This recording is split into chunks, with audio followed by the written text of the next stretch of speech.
अस्सलामुअलैकुम students, I hope you all are good. Chapter number 3 start करेंगे और chapter number 3 में हम लोग कंप्यूटर नेटवर्क से रिलेटेड पढ़ेंगे।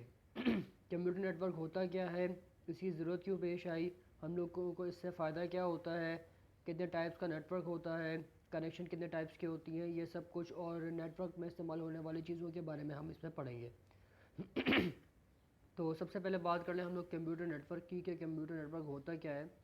तो कंप्यूटर नेटवर्क बेसिकली कनेक्शन होता है कंप्यूटर्स का, ठीक है, और कंप्यूटिंग डिवाइसेस का। ये सब जो है वो जो भी कंप्यूटर नेटवर्क है ये जुड़ा हुआ होता है कंप्यूटर डिवाइसेस को एक कम्युनिकेशन मीडियम के साथ।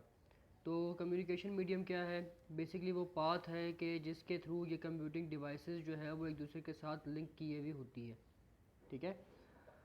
अब एक और चीज़ मैं आपको बताऊँ यहाँ पे, तो कंप्यूटर नेटवर्क के अलावा अगर हम इन नेटवर्क्स को कंबाइन कर दें तो फिर जो है वो इंटरनेट बन जाता है। यानी हम ये कह सकते हैं कि बेसिकली नेटवर्क जो है वो लिमिटेड होता है, और अगर इन नेटवर्क को हम मिला दें तो इनसे जो है फिर इंटरनेट वजूद में आ जाता है।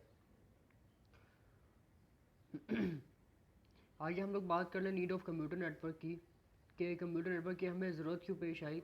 तो सबसे पहली चीज़ है फ़ाइल शेयरिंग, कि कोई फ़ाइल आपके पास नहीं है, किसी दूसरे के पास है, तो अब आप जो है बार बार अपना कंप्यूटर लेके जाएं उसके पास, या आप कोई स्टोरेज मीडियम जो है उसके पास जाएं, रिक्वेस्ट करें उससे।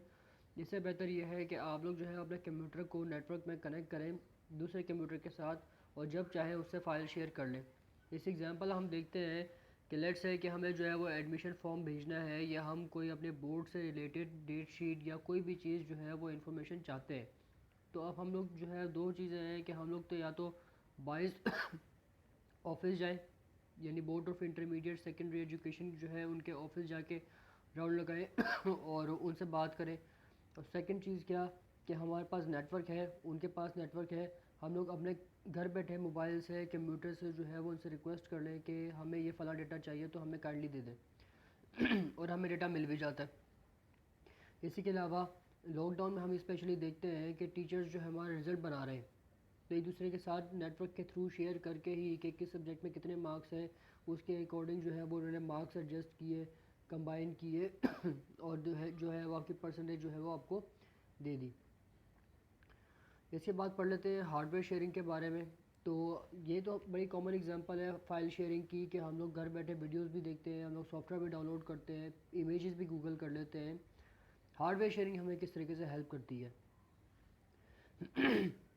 लेट्स से कि एक ऑफिस है और ऑफिस के अंदर जो है ये 5 कंप्यूटर्स हैं, और इन 5 कंप्यूटर्स को जो है वो प्रिंटर की ज़रूरत पड़ती है। अब मेरे पास एक तरीका ये है कि इन पाँचों कंप्यूटर के लिए मैं सेपरेट प्रिंटर जो है वो बाय कर लूँ, लेकिन ईच काम एक्सपेंसिव है, और सीधी सी बात यह है कि हर कंप्यूटर को फौरी तौर पे यानी मुस्तकिल जो है वो प्रिंटर की ज़रूरत भी नहीं पड़ती।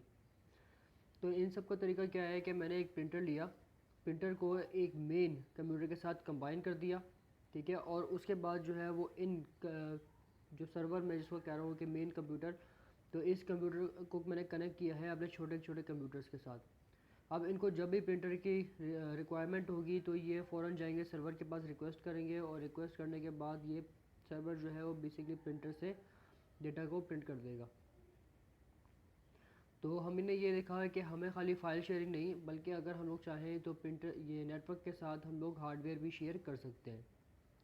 Second, application sharing. अब किस तरीके से ये, कि आप एटीएम का नाम आप लोगों ने सुना है, हम सबके तकरीबन ऑलमोस्ट घर में एटीएम अकाउंट खुले हुए हैं। तो हम ये देखते हैं कि हम सिंपल जो है वो एटीएम कार्ड लेके जाते हैं, ठीक है, एटीएम मशीन में हमने अपना कार्ड एंटर किया, पासवर्ड जो है वो एंटर किया, और उसके बाद हमने पैसे जो है वो निकलवा लिए। हमारा जो अकाउंट है वो ऑटोमेटिकली अपडेट हो जाता है हमारे बैंक के साथ, ठीक है। तो हम ये देखते हैं इसके अंदर कि हमें जो है वो जब भी पैसे निकलवाने पड़े तो हमने जो है वो जाके बैंक इन्फॉर्मेशन नहीं दी, बैंक को इन्फॉर्मेशन नहीं दी कि हमने जो है पैसे निकलवाए हैं तो काइंडली जो है वो डिडक्ट कर दें, बल्कि ये ऑटोमेटिकली एप्लीकेशन से अपडेट हो जाता है।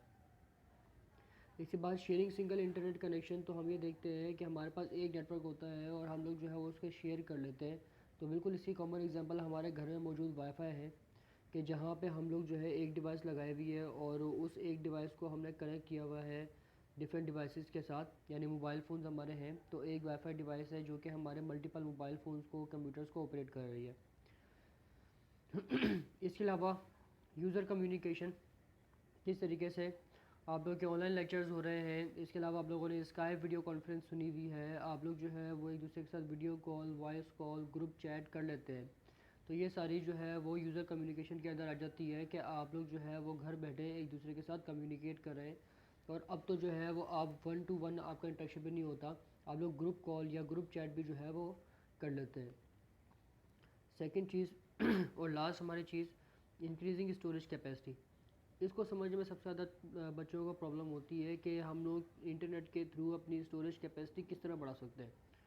तो बहुत सिंपल है चीज़ ये, आप लोग एक नाम सुनते हैं गूगल ड्राइव का, और डिफरेंट वेबसाइट जो है वो हमें ये अलाउ करती हैं कि हम अपना डेटा वहाँ पे सेव कर दें। तो जब हम अपना डेटा वहाँ पे सेव कर देते हैं तो हमारे पास ये ऑप्शन होती है कि हम अपने कंप्यूटर से, मोबाइल से डेटा को रिमूव कर दें।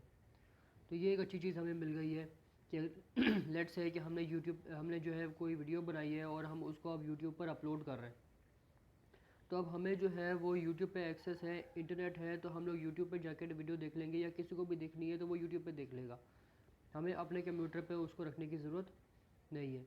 तो इट मीन्स कि हम लोगों के पास नेटवर्क के बहुत सारे ऑप्शन हैं, हम लोग इनमें से जो है वो कुछ को यूज़ करते भी हैं, ठीक है। लेकिन कुछ चीज़ें जो हम लोगों ने अब तक नहीं देखी हुई थी वो हम लोगों ने जो है वो अब पढ़ ली है।